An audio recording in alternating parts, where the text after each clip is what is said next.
Welcome back to this week's episode of Kalen's Lens. Today's episode, I am joined by one of my dear friends, Sahana, who is here to share her story and her journey so far, from beginning as a small girl to now at university studying law. So, Sahana, I want to start from the very beginning.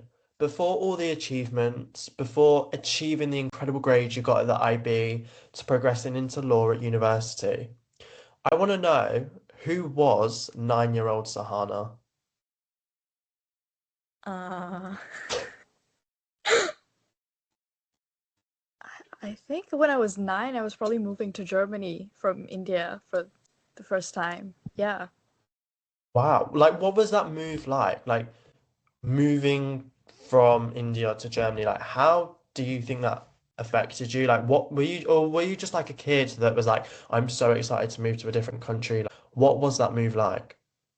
I think I was quite excited, but then I was also nervous because I had been in India then for about 4 years at that point, and I had gotten settled in. And then I don't remember much about it, but I think I think I was quite nervous as well. But I remember because of the change in the systems, I had a 6 month break. So there was a period of 6 months that I didn't go to school, and I was quite excited for that. So I got a break. And do you think, with that whole break, was it just sort of like a nice time to connect with family? Like, did you spend it with family much? Or was it the case that your parents were always working during those like 6 months at that young age? Like, what was that like? Yeah, I think I spent a lot of time with my dad, especially during that time, because it was my mom's job that we were moving for. So she was getting settled into her new role. And yeah, I spent a lot of time with my dad. And it was really a nice period, I think, because we were in close quarters and we'd spend all day together. We'd go around Munich and, learn the city, get used to the language and things like that. Do you know with like Munich as well? Like what is Munich like? I've never been. I really just want to know like what is it? What was it like as a city, especially like growing up there? Like, tell us some more. Yeah, I think it's well, at least when I was staying there, it felt like sort of like a small city. But I went back recently actually to visit, and it feels completely different. I don't know, maybe that's like I'm seeing it through different eyes, and it's like, oh, retrospectively it was like this, but it feels completely different. But yeah, we lived in the city center. We A big change was that we cycled everywhere, so we didn't have cars. Yeah, so we especially the summer, we pretty much cycled, yeah, like an hour to get to wherever we wanted. Um, and then in the winter, we'd usually take the tram. But it was a really nice experience. It was also where I like first saw snow. I learned how to ski when I was in Germany. That I really enjoyed that. And yeah. Wow. When you deep it in the UK and how nobody wants to bike, I can't remember the last time I went on a bike. Genuinely, I'm sat here like, God, I must have been like 13, 14 when I was just going around my block in my hometown. And I think that was the last time where I was like, nobody really bikes in London. It's pretty much just the tube. Yes, you do see the odd cyclists, The especially with Lime these strikes. cyclist. Literally, Yeah. honestly, with the lime. And I'm just like, I wish I could do that. I wish I was living in a close proximity to my like to uni so that I could like bike and actually enjoy just the air. Like, Yeah. what was that like in the summer with like the air and just everything around it? Oh my God, it was incredible. And I think the thing also is that you feel quite safe when you're cycling there. The cycling lanes are quite bigger. Here, I don't know, sometimes there's no cycling lanes. But yeah, and you see a lot of people cycling. And there's a lot of parks that we used to go to, like the beer garden. And it's really beautiful, actually. So it was really wonderful. I can imagine. I feel like it's just such a different experience. And I feel Yeah. like we all forget that when people are living in different countries, everybody has different experiences. Like, I definitely feel like everyone had exactly the same experience as I did in terms of we went to swimming and we did all these activities. And it was like someone living in a different country hasn't had the same experiences.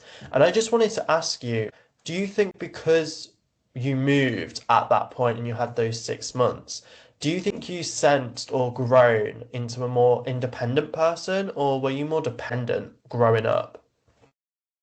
I think I was quite independent, mostly from a young age. So both my parents worked and they worked quite a lot. So in the beginning, I spent a lot of time with my grandparents, who used to take care of me. And then when we moved to Germany, it was just me and my mom who moved. So my dad helped us settle in, but then he moved back to England. And then during that time, my mom was working, obviously. So that was when I got my first phone, so I could travel to school and back and make sure, I was safe. And then I'd come back home and I don't know, make a sandwich. So I really grew up quite quickly. And I think you compare it also, if you look at, for example, in India, people are more coddled, I guess, and it takes a lot longer for you to become independent. You have a lot of different help, you have family, or I had family around. So it was completely a different experience. But in Germany, it was just me and my mom. We didn't know anyone except my mom's colleagues. So it was like a sort of, yeah, I guess it was a very different experience. I personally didn't mind it because I'm not like I don't mind if I'm not surrounded by a lot of people, but it would definitely allowed me to become a lot more independent. And do you feel like these traits that you had, like growing up, being able to make your own sandwich at the age of 9, being able to, get yourself from A to B, do you think that has really helped set you up for the career and the life that you have now? Or do you think, what, it might be a little bit of something like, I wish I didn't grow up too quickly and was able to experience like similar childhood experiences where people don't have to do those things? Or do you know what, in fact, it just doesn't matter? Yeah, I mean, I think when I was younger, especially maybe in my teenage years, I definitely resented it a lot. I was like, oh, I wish, I did this and that, and I wish my mom was at home to, I don't know, help me with something. But now I think I'm really grateful for the experience that I did have. And I think it really did shape me into becoming a more resilient person, more independent.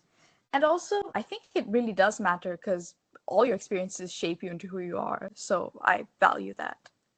You know what? I actually have to agree with it because I so relate to that point. It's like growing up. I remember when I would used to stay with my grandma from like Monday to Wednesday, and she would make me do the ironing with her, like teach me how to do the ironing, teach me how to sweep up, how to use a hoover, how to peg out laundry outside. And then my dad, when I think I turned like 13, taught me how to sort of mow the lawn or how to take care of the garden. And I think it was like around that point as well, they taught me how to clean a bathroom. And it's like all these skills that you're learning, you don't actually realize that these are so valuable for when you're an adult and you Yeah. literally move out and it's like, oh God, I've actually got to apply these skills just so I can actually have a clean, nice environment. And I wanted to also like touch upon that was that sort of not having anyone around you, not knowing anyone, not having any like sort of connections or friendships at that point. So do you think that made you more reserved, or do you think, what, because of those times you became slightly more outgoing and wanted to like seek friendships? Yeah, I think I definitely remember. So in the beginning, I went ended up going to two schools when I was in Germany. And in the first school, I was quite shy. I was nervous.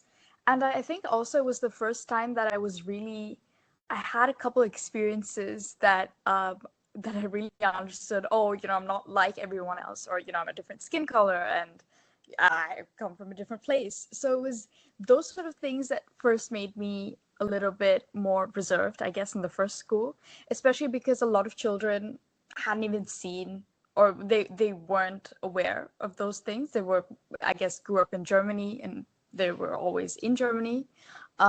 So that was a different experience. But then when I moved to my second school, I became a lot more outgoing. I think it was like 5 girls and 17 boys. So that was also a completely different experience. But yeah, I think then I have to be more outgoing in that sort of environment. And then I think, yeah, when I was younger, I was probably a lot more, I guess I also cared a lot more about what people thought of me. And I had that sort of weighing me down, which is something that I'm not so concerned about now. But yeah. I feel everyone has that though, like Yeah. especially growing up and with all the pressure of social media, with all the pressure of you've either got to look a certain way, you've got to act a certain way, you've got to do all the certain things, that gives you this pressure that you're A, not good enough, that you're B, not doing enough at the right time, and that C, you're falling behind everybody else. And adding that pressure on really can be so like detrimental to your growth. But it's very clear that even though that you had that, your mindset changed to the point now where that no longer affects you. And am I right in saying that it's sort of a driver? It's a driving force for your career right now. I think that's definitely right to say. And yeah, to be fair, my mindset completely changed. I think that's a part of growing up as well. I mean, you're a child, and then through the teenage years, you're quite dramatic. But then after that, you sort of realize that, I mean, you see like people come and go, so it's not a big deal than what these people are thinking or saying. And then I think for me, what the main thing was is I had a lot of support from my parents, and they were incredibly understanding. They really supported me in whatever I did, whatever I wanted to do. I guess all of like my support system was really strong with my family, and I think that's something that really helped me see that, it doesn't really matter what other people say as long as I'm happy with what I'm doing.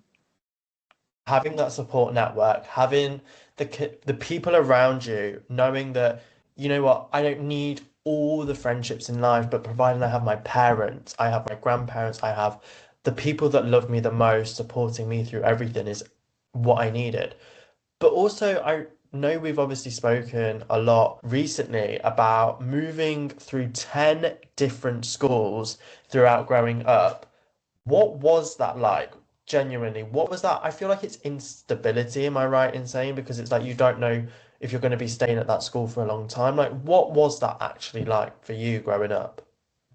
Yeah, I think because I definitely moved a lot of schools more in my younger years.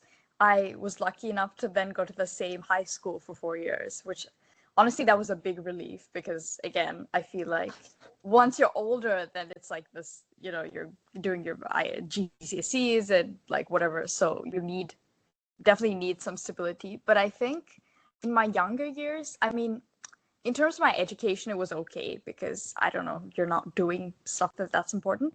But with friends and like people I'm getting used to, it was like, oh, I just got used to something, and then I'd have to get up and move again. So it was definitely an interesting experience to say the least. But I think, yeah, I just got used to it, and then that became my normal. So then I don't know what else. Like I don't know how it feels to be in the same school for, I don't know, 8 years or something.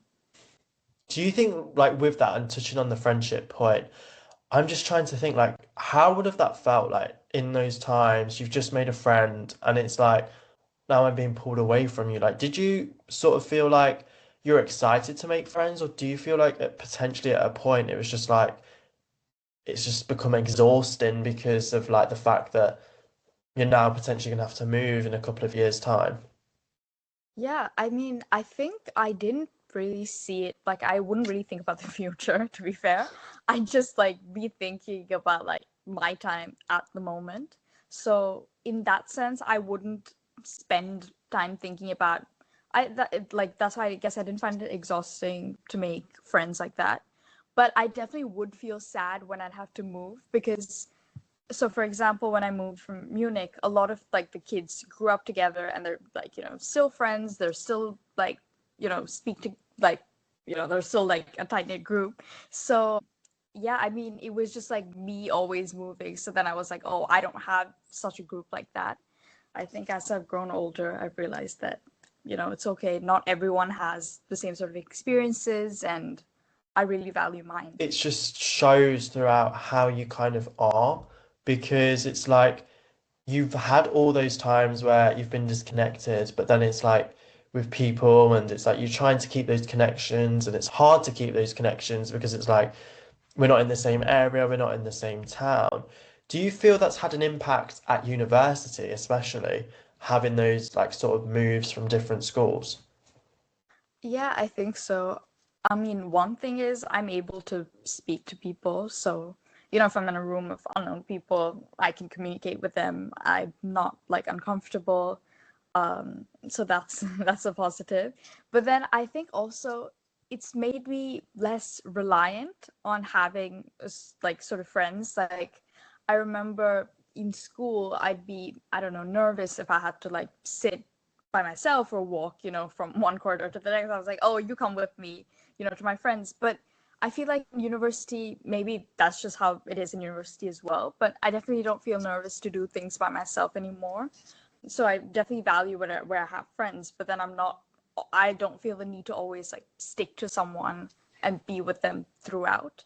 That's really growth. I feel like it's a growth sort of journey because it's like I feel, and I'm gonna go back like social media or like especially as a kid, I used to watch Disney Channel all the time, and there was always a never like a one man cast. Like you'd always have to see like a group of friends together. I remember like Jesse, it was like there was this group of kids, or Casey Undercover. It's like Casey and Marissa. You never see just people by themselves. Whereas it's sort of now in society, I feel like it's definitely becoming more prominent to be by yourself and the benefits that taking that time to just be in your own element, do the things that you want to do, surround yourself with your own energy, allows you to grow in so many different ways. And I just also wanted to touch on that point as well, is like growing. And obviously you grew up, I know, as an only child. Do you feel that that seeped into the fact that you were growing up faster because you were the only child, so it was like you were the only one to take care of yourself. But also, do you think growing up as an only child that kind of affected like you emotionally, like, or made you sort of maybe feel lonely at times? Yeah, I think definitely when I was younger, that's when I really wanted a sibling. And I remember I used to cry to like my parents. I was like, why did you have a like another child? So I used to be really upset about the fact that I didn't have, I don't know, someone. Especially because I had all these moves. I was like, I want someone, similar to my age who would understand and, be there with me. So then I'd also have that connection that I kept seeing everywhere else. And then I think, yeah, when I became older throughout my teenage years and after that, I just stopped thinking about, how it would be to have a sibling. I got a dog, so I became really close with him. And then I was like, I don't need a sibling. I have my dog. I think when I was younger, that was especially a point that I wanted someone. But I don't know if I'd be more independent because I feel like my parents are quite they treat me with a lot of respect and they give me a lot of freedom itself. So I think they would have done that regardless of whether I had a sibling or not. But one thing is, I'm definitely spoiled by my grandparents and my parents. Being the only child, the only grandchild, they're always like, oh, come do this, have this, eat this. So it's always, so I mean, that's something that is part of my experience. At least there is like one perk of it, just Yeah. like that thing. Oh, I can imagine just like when you're going, especially for like events or family gatherings, and it's like, you know what, you can have all the treats, you can have all the food. It's literally just you are our favorite, and that is it. It's all for you. Do you feel like with that as well, like it actually grew you a lot closer to your grandparents? I know you spoke at the beginning, like you would spend a lot of time with them, and do you think that definitely helped have a stronger connection that people already have with their grandparents? Yes, I definitely think so. I mean, I've learned a lot from my grandparents and their experiences. I have a lot of cool stories to share as well, which is really interesting.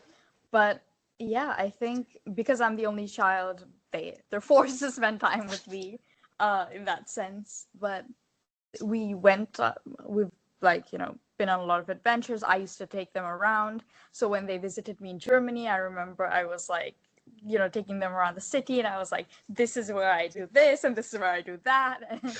I feel like they just, I have a really close relationship with both sets of grandparents. And yeah, I spend a lot of time with them. Sometimes it can be a bit overwhelming when it's just like, when for example I go to India and then everyone, like all my grandparents are like, come here, and then I'm like, no, I want some time alone. But I think overall it's a good thing. I definitely feel the sort of like energy from it because I can literally feel it through the screen, which is really weird to say out loud. But I can see it just like having that connection with your grandparents, you being the sort of leader when you're out with them. It's like we're gonna go to my school. I'm gonna show you where I walk or the route I take to get to the school. And it's like you can see all the sort of like touristy things. I really feel like that helps you also grow up as like a leader and you grow up as someone that people look up to. And speaking on that note, I know that obviously your dad's a doctor and your mum works in insurance in a senior role. What has that taught you, seeing two senior figures? Do you think that's made you more of like the leader type? Yeah, I think it's definitely made me the leader type, and I think it's also made me ambitious because I mean, I've always then like strived to make my parents proud. I think this is like it can go both ways. So some people I know are more relaxed when they see their parents in these roles and they see that as security and they're like, okay, my parents will save me, I don't have to do anything, and they take a step back. But I think for me, it's had the sort of opposite effect where I'm like, my parents have achieved this. I want to make them proud. I also want to achieve something like this, if not better. But it's like I don't know. I just feel like, and my parents work really hard, so I'm like, how can I just sit around and do nothing? I have to also, work really hard, and I think that's like really translated into how I was at school and how I'm at university. I always put, as much effort into possible into things I'm doing, and then also in terms of like the leadership role, I guess also I think that's also part of being the only child and like sort of like bossing your parents around also sometimes, and then like I said, with my family members, and it's like I'm used to sort of being listened to in that sense. So then I think that also translates into like friend groups that I have. I sometimes I take up the leadership role in group work. Oh, I actually agree so much with what you said, especially at the beginning, because it's like people just don't want to get their asses out of bed. People don't want to do stuff. And I'm like, guys, we all realistically, yes, we all have different circumstances, but we all have the same 24 hours in the day to do something. And it's the fact that even though your parents are super ambitious, super like up there in terms of, let's say, their career goals, everything that they've achieved, you've not actually let that be a setback. You've actually made that the motivation for you. It's like, I see where they are, but I want to kind of exceed them in so many different facets of my life. And do you think with that, if your parents weren't that ambitious as they are, you wouldn't be ambitious today? Or do you actually feel it has no correlation to that and it's just who you are now because of all the leadership and your growth journey throughout growing up? To be completely honest, I think my parents' ambition has completely shaped my own. Because maybe now, at this point, I would have been ambitious, but definitely not when I was younger. I think watching my parents, I don't know, maybe if the circumstances are different, like who knows? But I think I don't know, like especially my mom, I think I really looked up to her growing up because, she had a child, but she was also working. She didn't let that stop her and she, kept progressing in her career. And I really looked up to her and I was like, I want this. I want to be independent. I want to work like this. I don't want to be, you know, married like to my, I guess like I don't want to be in the family unit, like not working essentially. Yeah. Um, and yeah, I think that's also something that really pushed me. I mean, at the same time, maybe if my parents were not well to do in that sense, I would be like, that would be another motivator. I don't know. I'm not in that situation, but I think definitely my parents' ambition shaped my younger days. And I think that sort of continued on now. So I don't know if then, maybe if I would have suddenly become ambitious now, I don't know if I would have been able to, replicate that into my work. Maybe I would, not know the techniques about how to do that. So I think that's definitely something. And there's such a lesson from that, especially for the listeners that are listening, just like understanding that even though your parents may be living a certain way and they may be doing something which is potentially ordinary for them and it's what everyone in the community does, or, like for you in your scenario and where you're from, it's actually something which is a level up to the people around you in that sort of area. There are so many opportunities to grow. There's so many opportunities to become ambitious, gritty, and just want to be achieving all the dreams that you've ever like had. But with that and achieving all the dreams, is there a sort of internal pressure like to achieve it? Or do you feel like potentially because your parents have the careers that they have, that there's sort of an external pressure to achieve it as well? I think it's both. External pressure, definitely not from my parents, though. They've always been supportive of me doing whatever I want. I remember when I was like 10, I was like, I want to be an actor. And my dad was like, yeah, you can be an actor. It's just, finish school and then you can act. So, like whatever I want to be, I know my parents would be, even if I wanted to be, I don't know, a beggar on the street, my parents would be like, they like, go and give my daughter money. So, like, I know that my parents would support me. That's not something. I think it's also the pressure that I put on myself, that I'm like, my parents have done all this. I want to make them proud. I want to sort of like continue that reputation that our family has. And yeah, I think the external pressure really comes from the internal pressure of like, what will other people think, if I do this or that. That's something that I don't feel anymore. Mostly because of the big career change that I went through that really taught me a lot of things. But internal pressure, also, I'm learning how to sort of better deal with it. I've realized that, I can only do what I can do and I can try my best. But, sometimes it might not work out immediately. Sometimes I might need to be more patient. And that's something that I'm learning, a lot of resilience, especially in this career. But yeah. Resilience, patience, genuinely, it is such a journey because I'm like, I'm sure we know I'm like the mo least patient person on the Yeah. planet. I'm like, if someone's not walking quick enough, you betcha when we're walking together, I'm like, for goodness sake, like someone needs to actually get me moving on. I'm like, even if the traffic lights were red, I'm like, what is happening? Can we just go? I'm like, I can't deal with it. And I get, like I am trying to work on it. Like even in the tube station, I'm sometimes like, just take a deep breath, grow a Oh my little God. bit. I get, yeah, I get those experiences a lot. When I'm driving and someone's Literally. slow in front of me, I'm like, oh my God, yeah. Tell me about it. I actually had a flashback with I was driving back in like Loughborough, which is like a small town.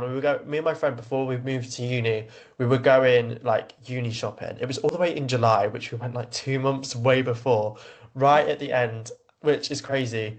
But I remember there was an old man in front of us, and I'm like, effing and blinded with her in the car. Like, why is he going so slow? Like, honest to God, move on. And she must have been horrified to have been in the car with me because I'm like, I'm really sorry, but I'm not sorry because this is just taking Elder forever. abuse. That's what she said. She was like, oh my God, I am actually driving in a car with a maniac at present. Like, oh my God, I felt so bad for him. And it was like, honestly, oh, I can't imagine what it must have been like. Luckily, I didn't like hit the horn or anything, but yeah, it's definitely something to learn, and I feel like it's something that it takes time, a Yeah. 100% to learn. And one part that obviously we fed throughout the entire thing is this medicine, is how that was, your initial career path.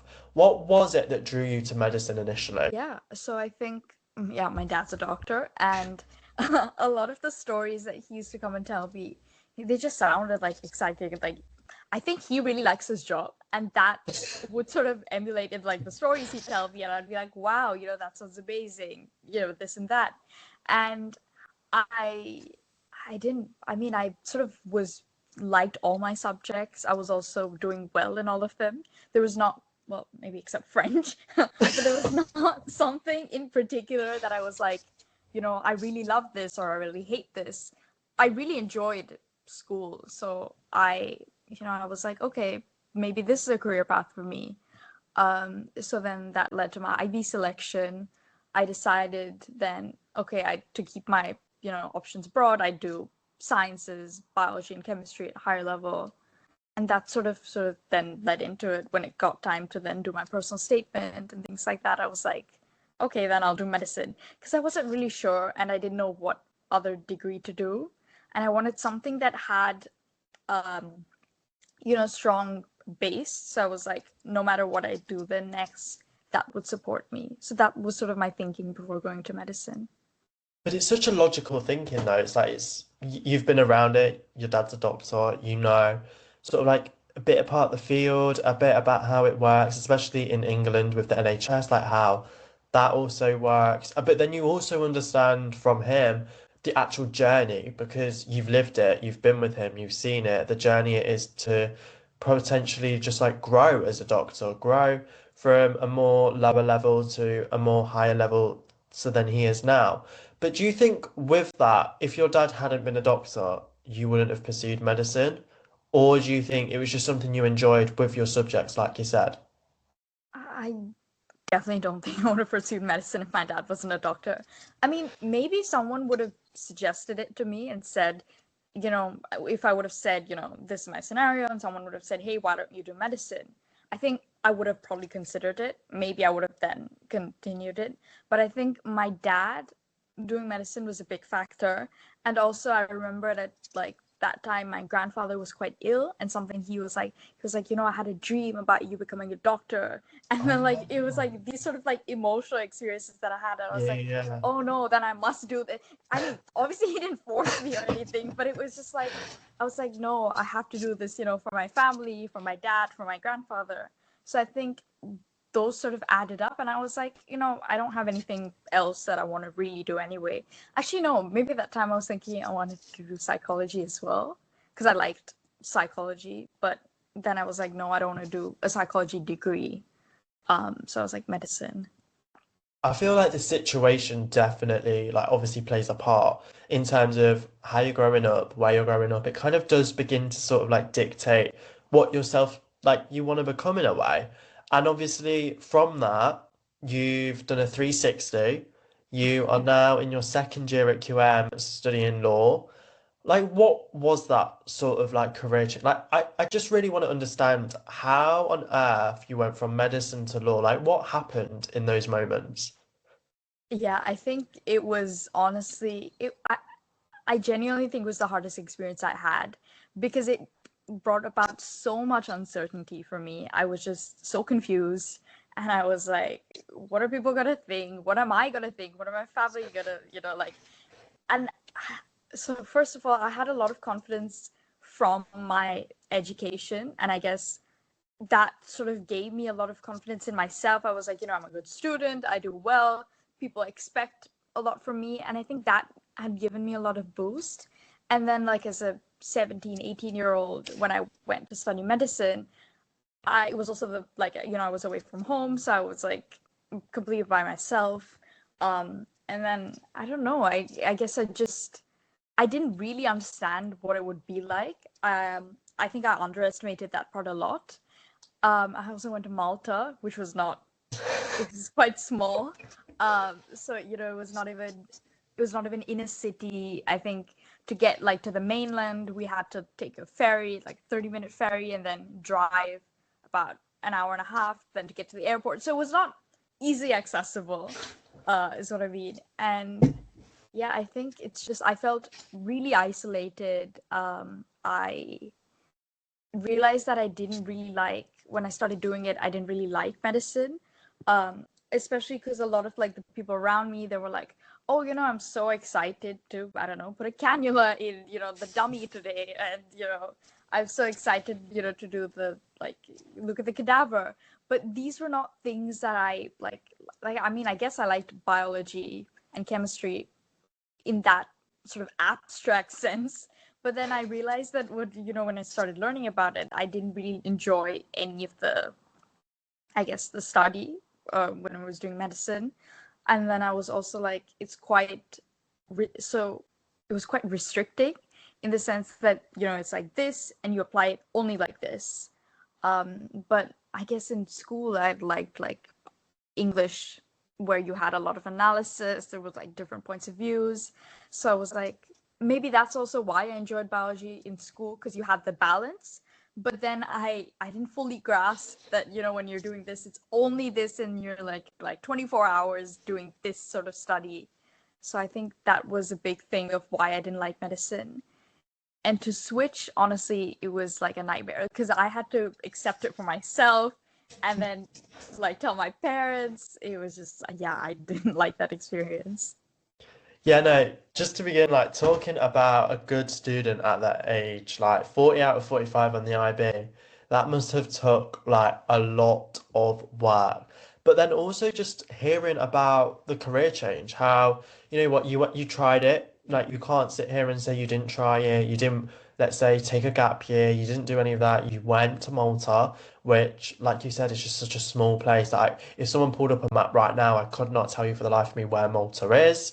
I don't even know what continent it is. I don't, like my geography's not the best, as I think Yes. everybody knows, as everyone knows at this point.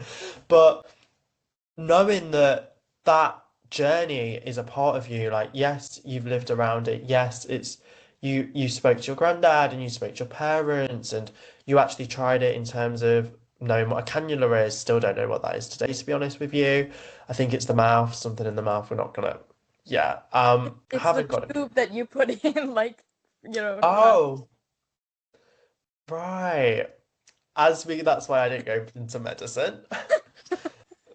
But like just understanding how the journey took time because you had to move, you had to try it, you had to see what it was like for you, whether you liked it, whether it was something that you were interested in. And like you said, it all goes back to those like really formative and growing years in like A levels or IB of knowing that I like a subject, I liked how I was doing something, especially at GCSE, and it goes all the way back, like what your skills were then kind of seep into like the avenues that you are now. Because as we know, like with law, it's just so like 50-50. It's this, or it could be this, or Yeah. it's likely that it's this, especially in equity and trust, where it's like nothing is deep throat, and that is one thing I had to learn this year. Nothing is cutthroat. Yes, it is this is the law, like potentially in tax law, where it is more likely to be that way. Whereas in equity, it's very 50-50. It could go either way. And I feel like without that moment, you wouldn't be happier, so to speak, and you wouldn't be grounded knowing that you're doing something that you're actually passionate about. But in this journey, do you feel like I know you've spoken about the whole what are people going to think? Is it something that my family's going to be like, oh, for like, what are you doing with your life? Like, this isn't the greatest decision, and you're stepping into this world of uncertainty. Like, how did those moments truly feel for you? Yeah, I think one thing I have to say is, again, I'm so grateful for my family and my parents. I mean, my parents, like, they supported me through everything. And, like, when I said, I don't want to do this anymore, they were like, 100%. They were like, they did not convince me, why don't you try it again? Why don't you finish? Because, I mean, again, it's a 5-year degree. So, they didn't say, why don't you finish, like, all 5 years and then see? They were just like, you don't want to do it? Fine, we don't have to do it. You can take a break, you can go back if you want, or you can just drop out and we can like start over. So that was something I was really grateful for. I mean, it was not pressure from my parents, so to speak, like they were completely fine with it, but I was like, am I disappointing my parents? This is like, what are they going to feel? But I think, at the end of the day, when I told them, they were really supportive. So I think that support system, I was like, I'm really grateful for, and I'm really lucky in that sense.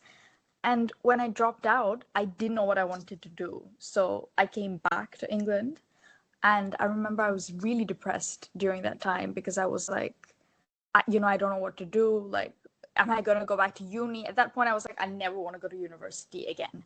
I was like, I don't want to go to university. I hate it. It's not for me. I'm not going to university. I will start working in a factory. Like I was like, I'm not doing that. But then, I took a gap year. Well, I took a gap year in that period. So my dad, he was big on road trips. So we traveled a lot. We drove around a lot in Europe. I went to the Antarctica. Oh, sorry, the Arctic. Sorry. Oh, Uh, wow. yeah. Um, and I don't know. I had a lot of these different travel experiences where I just completely took a step back. I didn't think about what I wanted to do next. I just enjoyed my time, as it was for what I was experiencing. So yeah, I had a lot of I experienced a lot of different travel and cultures during that time. And then I think slowly, once it started getting into summer, I started getting my confidence back up. I learned how to drive in a month, which I was really proud of. Um, After I got my license, and then I started driving around, and I think that gave me a lot more freedom. And then slowly, I was like, started looking into different career paths and speaking to different people, and that's sort of what led me into law. It really is formative though, like taking a gap year, because it's never Yeah, spoken about a lot. I feel like I don't know if it was the same for you, but like in certain situations, you're kind of put like you have when you're in A levels or when you're doing the IB, it's like straight, you've got to go to uni. Like there's no like it's kind of like I feel like it's frowned upon if you do take a gap year in a sense. Like yeah, yeah, it's yeah. like you're looking and it's like you're wasting time. It's so bad for you. When in reality, that gap year was the best decision for yourself because it gave you the freedom. You got your license within a month, which is just like an incredible achievement. So, like, genuinely, I don't know anyone that's managed to do that, and just take the time for yourself, road trip around Europe and the UK and really just see the world. Yeah. Um, but then it also gives you that time as well to just speak, find out what careers are like, whether the careers resonate with you. So do you think it was such a blessing to step into this world of uncertainty for you in those moments? 100%. And I think I'm a lot more, I mean, maybe I wouldn't go as far to say I like uncertainty, but I definitely feel a lot more comfortable in it in that sense. And I mean, I can see the growth that I have. And also, I mean, no matter what, like, even though medicine didn't work out for me, I wouldn't take back this experience because of just how much, it taught me, how much confidence in myself it gave me, even when, maybe I'm confused and whatever it is. And I think it also made me really appreciate gap years. And that's something that I would tell anybody if they have the opportunity to do so, if they're able to, I don't know, if they're in that position, that a gap year is definitely something that people should consider. It's definitely not a waste of a year. I mean, even if you don't end up doing anything, it's still it's still that time away from, studying and pressure. And I guess also once you finish university and when you start working, from what I hear, it's a lot more difficult to take that year break. I mean, you don't want that gap in your CV. So I think definitely, after university, a lot of people take it. But yeah, I think you're right. It is frowned upon, or it seems not talked about a lot, which I don't understand why. Because I think it's really beneficial to take a gap year. You're also a bit more mature before you go into university. You sort of really know, what you're studying. Is it for you? You have a different mindset when you enter university, and I think it's just a really big advantage. It really is. And even though I didn't take a gap year myself, just seeing the benefits that it has on so many people, seeing how, like for you, it gave you sort of like a fire. It made you more passionate about wanting to achieve things, wanting to do things for yourself. And it's relit the fire that you had when you were doing your IB and the sort Yeah, of academic side of you, so to speak, and built sort of like a mental resilience within inside of you. Like it's built this stronger version of you. And it's like, I don't regret anything I've done. I also actually appreciate everything I had done because that taught me so much. It taught me, that I don't like something, but it also taught me resilience. It taught me patience and the things that you're continuously working on today. And so, yeah. just the final question that I wanted to ask you in the first part of getting to know who Sahana is based on your experiences and based on your journey now to the point where you're currently in your law degree, you're currently excelling in sort of every like module that you take and exceeding expectations. If you could sit next to your younger self, maybe that version of you that was 9 years old moving to Germany, what would you tell her? I think just go with the flow. And honestly, like, I mean, I know that sounds cliche, but it's just like you can plan, but it doesn't always work out. And it's fine if it doesn't work out. In fact, it's usually better because you get to experience, different things that change you as a person. And actually, it's all these experiences that add up to make you you. So if you had gone through something else, you would have been a completely different person. And I think it's just to just take things as they come. So even if you really wanted something and you don't get that, it's not the end of the world. Something else will come along, and you just grow like that. So to just not put too much pressure on yourself and just, yeah, sort of just like accept things and work around them. Go with the flow, take the pressure of yourself, and just work things around you. They are like the three biggest tips and ever for anyone. Like, just go with it. See where life takes you. Like, the world is your oyster.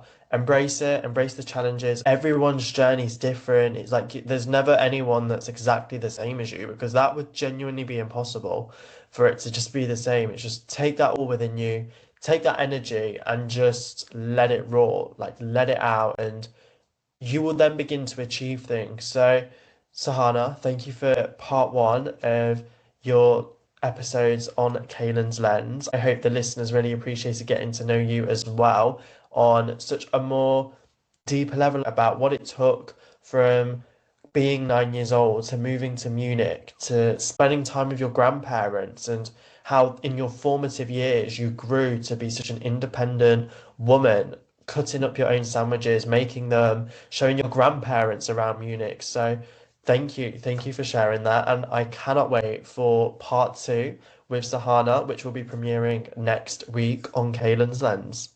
Thank you.